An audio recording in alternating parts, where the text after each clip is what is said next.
Hello student, good afternoon. Today we will going to discuss next topic AC circuit containing resistance, inductance and capacitance in a series. जैसे कि previous video में हमने discuss किया था AC circuit containing resistance only, AC circuit containing inductance only and capacitance only. अब हमारे पास topic क्या है कि AC सर्किट के अंदर तीनों है, रेजिस्टेंस, इंडक्टेंस एंड कैपेसिटेंस है, वो किसके अंदर है? सीरीज के अंदर। तो हम मान लेंगे let us consider a pure resistance or inductance L and capacitance C are connected in a series with the source of alternating EMF। तो देखो बेटा, ये हमारे पास किसका सिंबल होता है? रेजिस्टेंस का। ये किसका है? इंडक्टेंस का। एंड ये हमारे पास क्या है? कैपेसिटेंस का। Are connected to the source of a alternating EMF. किसके साथ कनेक्ट कर दिया? सोर्स ऑफ अल्टरनेटिंग ईएमएफ के साथ कनेक्ट कर दिया। अब देखो बेटा, यहाँ पर हमारे पास जो भी हम जो अल्टरनेटिंग ईएमएफ के साथ कनेक्ट करते हैं वो आरएमएस वैल्यू होती है हमारे पास। ध्यान रखना, E is equal to E naught sine of omega T. तो जो करंट इसके अंदर जाएगा वो भी आई आरएमएस करंट होगा, मींस आरएमएस करंट होगा, पी की वैल्यू ऑफ करंट नहीं है। जैसे कि जो सोर्स ऑफ अल्टरनेटिंग ईएमएफ है जो कनेक्ट किया है, समझ में, ये आरएमएस वैल्यू होती है। ऐसे ही जो करंट है वो भी किस में जाएगा? आई आरएमएस, या जनरली हम किससे रिप्रेजेंट कर देते हैं? आई से रिप्रेजेंट कर देते हैं। तो ये रेजिस्टेंस है, ये इंडक्टेंस, और ये हमारे पास क्या है? कैपेसिटर। ठीक है बेटा। अब आपको ध्यान होगा कि जब ओनली प्योर रेजिस्टेंस को कनेक्ट किया था तो करंट और जो हमारे पास ईएमएफ थी या वोल्टेज थी वो सेम फेज के अंदर थी। आपको ध्यान है ना। और वैसे भी जो सीरीज में करंट रिमेन सेम, तो करंट तो सभी में आई रहेगा। करंट है वो तो सभी में क्या रहेगा? आई रहेगा। उसको हमने इस तरह से रिप्रेजेंट कर दिया। समझ में बेटा।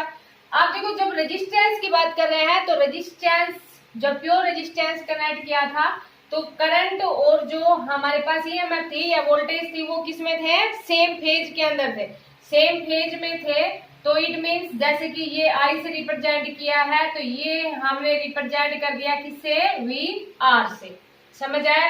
वी आर है वो ईएमएफ कह दो या वोल्टेज कह दो, वोल्टेज अक्रॉस रेजिस्टेंस। समझ में आया बेटा।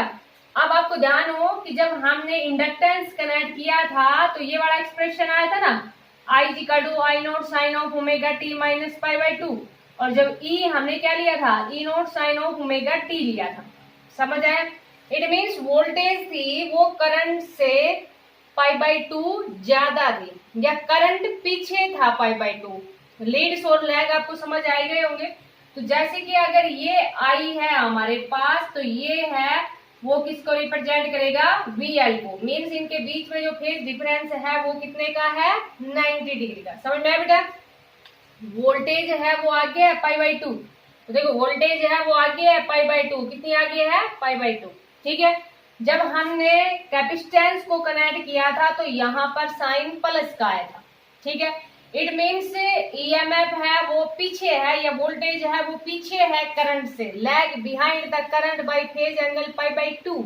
या हम क्या कह देंगे कि करंट आगे है, current leads the EMF bye phase angle pi by to. तो ये आपको समझ आ ही गया था। ठीक है बेटा।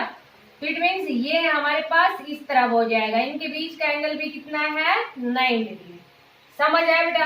तो जब तीनों को कनेक्ट किया तो ये रिलेशन आ गया हमारे पास, रेजिस्टेंस के अंदर ये आ गया। ठीक है। और जब ये इंडक्टेंस कनेक्ट किया तो ये आ गया था हमारे पास, और जब कैपेसिटेंस कनेक्ट किया तो ये आ गया था। इट मीन्स जो मैक्सिमम वोल्टेज अक्रॉस आर, क्या लिख देंगे? जो मैक्सिमम वोल्टेज है अक्रॉस आर, मैक्सिमम ले रहे हैं ना, तो मैक्सिमम को आई नोड से रिप्रेजेंट कर देते हैं, मीन्स मैक्सिमम करंट ले लेते हैं, पीक करंट। समझ में आया बेटा।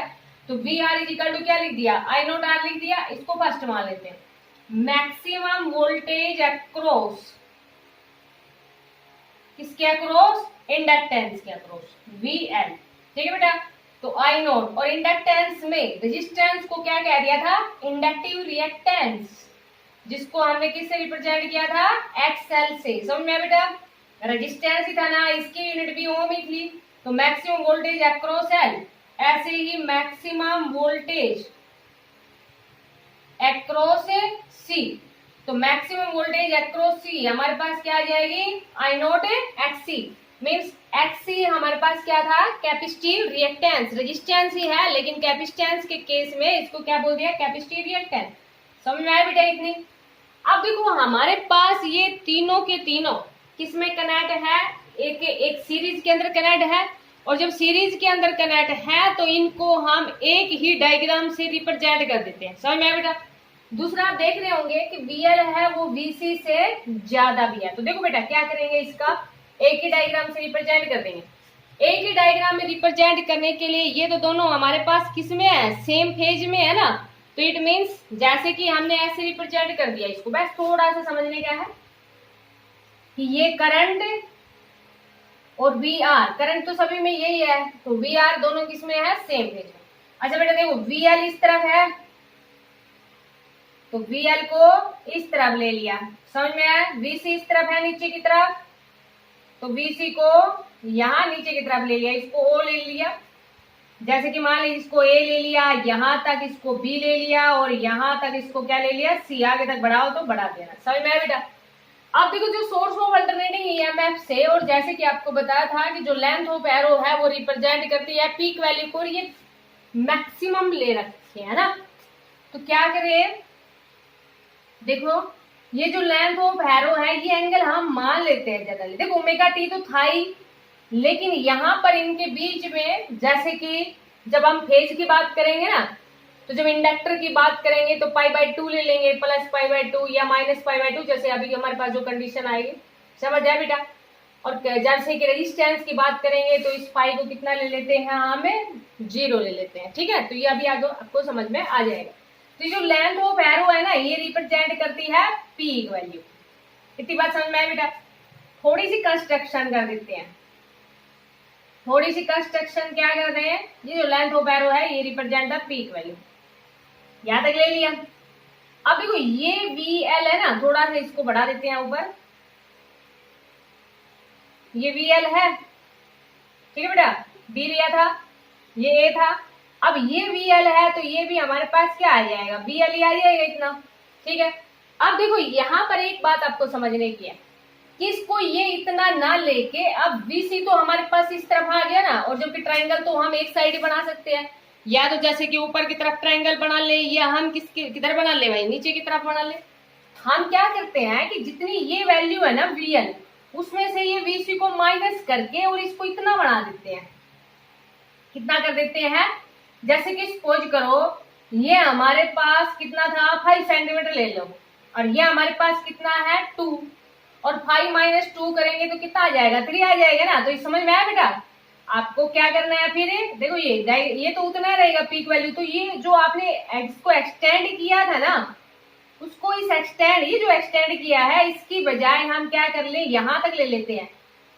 मीन्स यहाँ पर जैसे कि अभी आपको बताया था VL है वो ग्रेटर है VC से, समझ आया। इट मीन्स इस पूरे OB में से ये OC को माइनस कर देंगे, तो OB में से OC को माइनस करेंगे तो कुछ वैल्यू आ जाएगी, इसको कुछ और मान लो, जैसे D मान लिया, समझ आया बेटा। अब थोड़ा यहाँ इधर ये देखो, ये पूरा इधर हमारे पास क्या था, यहाँ इस पॉइंट को ले लेते हैं, फिर वैल्यू तो हमारे पास दोनों सेम फेज में ही तो है, एक्सटेंडेड है ना, ये यहाँ तक एक्सटेंडेड था, इसको यहाँ तक ले लिया। मीन्स ये हमारे पास क्या आ गया, VR आ गया, ये हमारे पास क्या है VL - VC है। अब समझ में भी, और ये हमारे पास क्या है, length of arrow represent the, जो लेंथ ऑफ एरो है वो किसको रिप्रेजेंट करती है, उसकी पीक वैल्यू को रिप्रेजेंट करती है, ठीक है बेटा। इसको कुछ और मान लो पॉइंट, ये तो मान ही रखा है, F मान लो, ठीक है। अब ये हमारे पास क्या बन गए, ट्रायंगल बन गई, और हमें तो रिजल्टेंट निकालना है ना कि जब तीनों को कनेक्ट किया तो क्या इफेक्ट पड़ेगा, मीन्स कितना हमारे पास रिजल्टेंट आएगा। और इसका जो तीनों को जब कनेक्ट करते हैं सीरीज के अंदर, तो उस रेजिस्टेंस को एक नाम दिया गया है इम्पीडेंस का, तो वो अभी आपको बता रहे हैं, समझ में बेटा। तो देखो अब ये हमारे पास क्या है, OF है ना, तो OF है वो किसके इक्वल है, OA का स्क्वायर प्लस AF का स्क्वायर। इतनी बात समझ में आए बेटा। अब देखो ये और ये दोनों बराबर ही तो है, तो इसको यहाँ ना लिख के ये वाला लिख देना, तो इससे कुछ फर्क पड़ेगा नहीं, समझ में आए बेटा। आप देखो यहाँ से कर लेते हैं सोल्व, क्या हमारे पास ये OF का स्क्वायर इक्वल टू OA का स्क्वायर प्लस या तो आप ए एफ लिख दो या बेटा ओडी लिख देना। समझ में आएगा नहीं? ए एफ लिखोगे तब भी ठीक है, ओडी लिखोगे तब भी ठीक है। तो ओ एफ का O F equal to root में लिख दें ओ ए, क्या है हमारे पास वी आर का स्क्वायर, ए एफ क्या है V L minus V C का स्क्वायर। इतनी बात समझ में आई बेटा? ओ एफ इक्वल टू, देखो बेटा अभी वी आर का स्क्वायर, वी आर अभी हमने लिखा था ना आई नोट आर का square plus I naught XL का square, sorry I naught XL minus I naught एक्ससी का स्क्वायर। समझ आया बेटा? अब देखो ये, क्योंकि ये हमारे पास ए एफ है ना, वो कितना है वी एल माइनस वी सी, तो इसको हमने क्या लिख दिया आई naught XL minus I naught XC और इस सारे का स्क्वायर। इतनी बात समझ में आई गई होगी। अब देखो देखो ये आपको बताया अभी कि जो ओ एफ है ना वो रिप्रेजेंट करता है हमारे पास, जो लेंथ ऑफ एरो है वो रिप्रेजेंट करती है पीक वैल्यू को। पीक वैल्यू हमने यहाँ पर कितनी ली है ए नोट, ये समझ में आई गया होगा बेटा आपको। रफ करते हैं इसको, तो देखो यहाँ से कितना आ गया हमारे पास, ये E naught is equal to I naught का square R square plus I naught, इस कंप्लीटली का देखो I naught XL minus I naught, तो इसमें से आई नोट को कॉमन ले लेते हैं, आई नोट का स्क्वायर कॉमन ले लिया, क्या आ जाएगा एक्सएल माइनस एक्ससी का स्क्वायर और इस सारे का क्या है रूट। देखो बेटा ई नोट आई नोट को कॉमन ले लिया, आई नोट बाहर आ जाएगा रूट से, तो यहाँ क्या आ जाएगा R square plus XL minus XC का स्क्वायर। इतनी बात समझ में आई? इस आई नोट को यहाँ इसके नीचे ले आए और ये कितना आ गया R square plus XL minus XC का स्क्वायर। इतनी बात समझ में आई बेटा?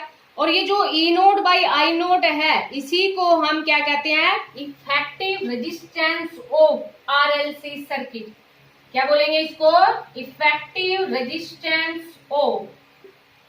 देखो बेटा ये ई बाई आई क्या होता है रेजिस्टेंस ही होता है ना, लेकिन ये किसका है जब तीनों को कनेक्ट किया है, effective resistance of RLC circuit. किसका है ये आरएलसी सर्किट का, इसलिए इसको किसका नाम देते हैं इम्पीडेंस का।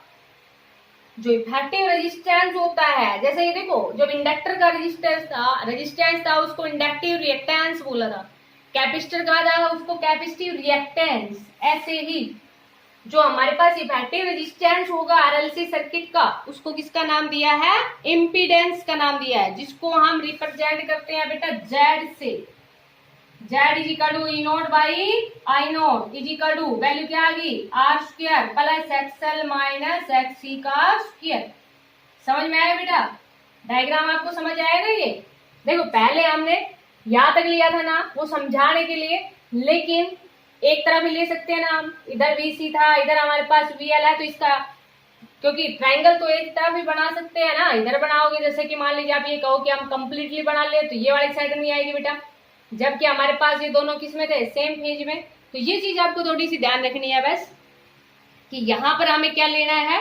देखो ये कितना, ये इसको आगे कहाँ तक भी बढ़ा देना आई नोट, जैसे कि हमारे पास क्या है करंट है, करंट सीरीज में क्या रहना है सेम ही रहना है, ठीक है। तो यहाँ तक ये वैल्यू वी आर ले ली और ये हमने क्या ले ली था वी एल माइनस वी सी। समझ आएगी होगा बेटा आपको? तो इम्पीडेंस है ना जो इफेक्टिव रेजिस्टेंस होता है आरएलसी सर्किट का उसको हम क्या कहते हैं इम्पीडेंस कहते हैं, ठीक है बेटा। अब अगर मान लीजिए जैसे कि ये फेज एंगल है हमारे पास 5, तो जैसे कि मान लीजिए इसमें डायरेक्शन की बात कर ले कि भाई ये कितना एंगल बनेगा, ये जो फेज एंगल है ना वो हमारे पास कितना बनेगा, means AC circuit containing RLC circuit, तो वोल्टेज है वो लीड करती है, यहाँ पर वोल्टेज है ना वो लीड कर रही है करंट को, कितने एंगल से लीड कर रही है फेज एंगल पाई से, जो रिजल्टेंट आया हमारे पास तीनों को कनेक्ट करने से। समझ आ रहा है बेटा? पहले देखो पर्टिकुलर ले रहे थे, जैसे हम रेजिस्टेंस ले रहे थे तो सेम पेज में था, इंडक्टिव लिया इंडक्टेंस ले रहे थे हम, तो इंडक्टेंस में -π/2 आया था, मीन्स करंट है वो पीछे था, और जब कैपेसिटेंस लिया तो करंट आगे था। उनको आप उनका रिजल्टेंट निकाल रहे हैं आप, तो उनका जो मेन रिजल्ट आया वो हमारे पास क्या आया कि यहाँ पर जो वोल्टेज है ना वो लीड कर रही है करंट को, कितने एंगल से लीड कर रही है 5 एंगल से लीड कर रही है। यहाँ तक समझ में आ गया होगा बेटा? नोट करती हूँ मैं ये। इसकी हमें जरूरत पड़ेगी अभी आगे। तो यहाँ हमारे पास क्या है कि जो इफेक्टिव रेजिस्टेंस आया ना, ये AC circuit containing RLC, AC circuit containing RLC, RLC ने R resistance, inductance and capacitance. Then हमारे पास जो वोल्टेज है ना, वोल्टेज वो लीड कर रही है, आगे है, leads the current by phase angle phi. कितने से कर रही है? फाई से कर रही है। अब अगर मान लीजिए ये एंगल ही निकलवा लिया जाए कि ये एंगल कितना होगा, तो ये एंगल हम किससे निकाल देंगे बेटा? टेंजेंट से निकाल देंगे। Tangent phi is equal to A F by O A. A F कितना है? V L minus V C, और ओ ए हमारे पास कितना है? V R. समझ में आ गया होगा बेटा ये? अब देखो, इस ट्रायंगल को हम इम्पीडेंस ट्रायंगल कहते हैं। ये वर्ड जो ट्रायंगल है ना, इसको हम इम्पीडेंस ट्रायंगल कहते हैं। बताएंगे इसके आगे बारे में आगे। तो I naught XL minus I naught XC, और इसको क्या लिख दिया था? I naught R. तो ये क्या हो जाएगा? XL minus XC by R. तो बाई नोइंग द क्या क्या capacity reactance, inductive reactance and a resistance, we can calculate the phase angle. कितने फेज एंगल से जो वोल्टेज है वो लीड कर रही है। समझ में आया बेटा? तो कितने फेज एंगल से लीड कर रही है? XL minus XC by R. Means ये जो फाई है ना, वो हमारे पास क्या आ जाएगा? Tan inverse XL minus XC by R. समझ में आ गया होगा बेटा? ठीक है। तो जब तीनों को कनेक्ट किया तो रिजल्टेंट है हमारे पास जो इफेक्टिव रेजिस्टेंस है वो कितना आ गया था? R square plus XL minus XC का स्क्वायर। ठीक है। अब जैसे कि मान लीजिए जो अल्टरनेटिंग ईएमएफ है उसको रिप्रेजेंट किया जाए इन आरएलसी में, तो वो आप कैसे रिप्रेजेंट करोगे? जो अल्टरनेटिंग ईएमएफ, जो अल्टरनेटिंग ईएमएफ है उसको रिप्रेजेंट कर रहे हैं इन आरएलसी सर्किट। तो आरएलसी सर्किट के अंदर देखो बेटा, is equal to E naught sine of omega T तो होता ही है, लेकिन यहाँ पर कितना फेज एंगल है फालतू? Omega T plus phi. तो अल्टरनेटिंग ईएमएफ है इन आरएलसी सर्किट, उसको आप किससे रिप्रेजेंट कर दोगे? Is equal to E naught sine of omega T plus phi. ठीक है बेटा। अब देखो यहाँ पर हम स्पेशल केसेस की बात कर ले। जैसे कि मान लीजिए कोई पर्टिकुलर केस पूछ लिया जाए आपसे, काफी इंपोर्टेंट क्वेश्चन है बेटा, ये ध्यान रखना। इस पे न्यूमेरिकल भी इतने इंपोर्टेंट है, डायरेक्ट फॉर्मूला बेस्ड है आपके पास न्यूमेरिकल इस चैप्टर के। तो इफ स्पेशल केसेस की बात कर ले, कुछ केसेस की बात कर लेते हैं स्पेशल। तो फर्स्ट क्या कह दिया? If XL is equal to एक्ससी।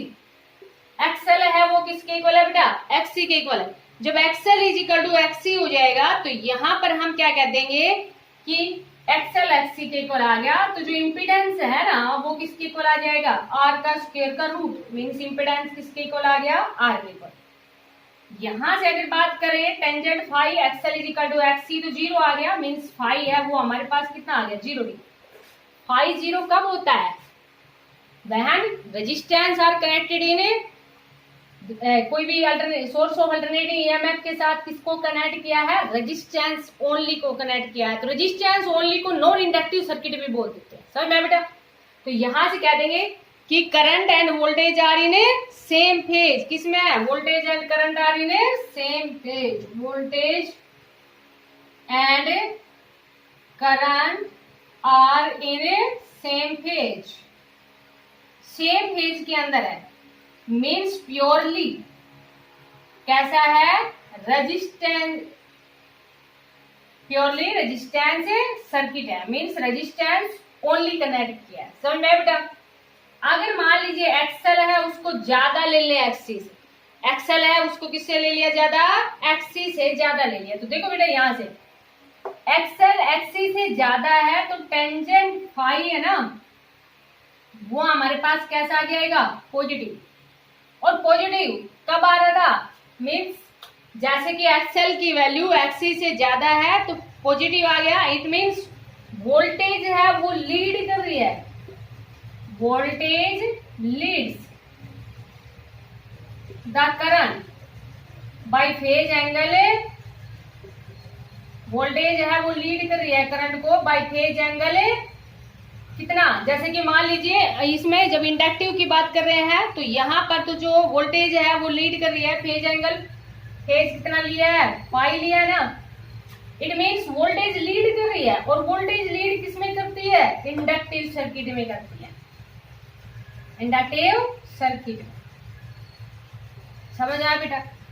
Axle अगर लेस है एक्सी से तो टेंजेंट फाई है वो कितना आ जाएगा, नेगेटिव। मीन्स फेज एंगल है वो हमारे पास क्या आ गया, कम, और जब फेज एंगल कम आ गया मीन्स फाई नेगेटिव आ गया तो voltage lag behind the current, तो वोल्टेज पीछे है, it means lag behind the current by phase angle phi. तो ये हमारे पास कौन सी आ जाएगी, कैपेसिटिव सर्किट। तो शायद आपको समझ आ गया होगा बेटा। ये था हमारे पास AC circuit containing resistance, inductance and capacitance in a series. तो अच्छे से समझना है, इसको अच्छे से अंडरस्टैंड करते हुए आपको वीडियो को देखना है, ठीक है बेटा। तो ये जब तीनों को कनेक्ट करते हैं तो जो इफेक्टिव रेजिस्टेंस होता है उसको इम्पीडेंस बोलते हैं, और जब तीनों को कनेक्ट करते हैं तो लास्ट जो रिजल्ट आता है हमारे पास वो ये आता है, तीनों को कनेक्ट करने से, कि जो वोल्टेज है वो करंट को लीड करती है बाय फेज एंगल फाई। कितने से कर रही है, फाई से कर रही है। अब जैसे कि मान लीजिए फाई आपके पास 0 डिग्री आता है, इट मीन्स फाई 0 डिग्री आ रहा था, तो अभी आपने देखा कि कौन सी कंडीशन आ गई थी, रेजिस्टेंस ओनली था। अगर टेंजेंट फाई पॉजिटिव आ रहा था हमारे पास तो इंडक्टिव वाली आ गई थी कंडीशन, और टेंजेंट फाई अगर नेगेटिव आ गया था तो कौन सी आ गई थी, कैपेसिटेंस सर्किट वाली आ गई थी। समझ आ गई भाई, कैपेसिटेंस डोमेटिव सर्किट भी बोल सकते हैं या कैपेसिटेंस ओनली भी बोल सकते हैं, ठीक है। तो इसको आप अच्छे से अंडरस्टैंड करना। Thank you, have a nice day.